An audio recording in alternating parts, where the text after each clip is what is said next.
আজকে তোমাদের নিয়ে যাব উত্তর কলকাতার একটি হিডেন জেম পরেশনাথ মন্দিরে, যেটা শ্বেতাম্বর জৈন মন্দির নামেও পরিচিত।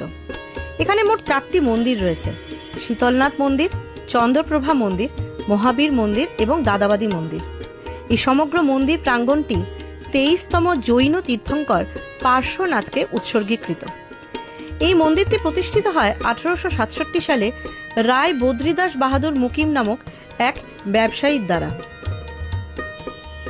এই মন্দিরের দেওয়াল চিত্র, চিত্রকর্ম, মোজাইক নকশার অসাধারণ প্রদর্শনী রয়েছে, যা অত্যন্ত চিত্তাকর্ষক।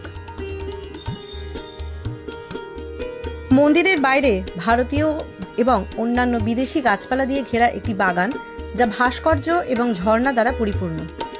বাগানের মধ্য দিয়ে প্রবাহিত হয় একটি ছোট জলধারা, যার চারপাশে রয়েছে বিভিন্ন ধরনের ফুল। মন্দিরের অভ্যন্তরভাগ উচ্চমানের আয়না এবং রঙিন কাঁচ দিয়ে জাঁকজমকভাবে সজ্জিত। জৈন মন্দিরের ঝাড়বাতি ছাদকে অলঙ্কৃত করে। মেঝে মার্বেলে জটিলভাবে পাকা এবং সূক্ষ্ম ফুলের নকশা দিয়ে সজ্জিত।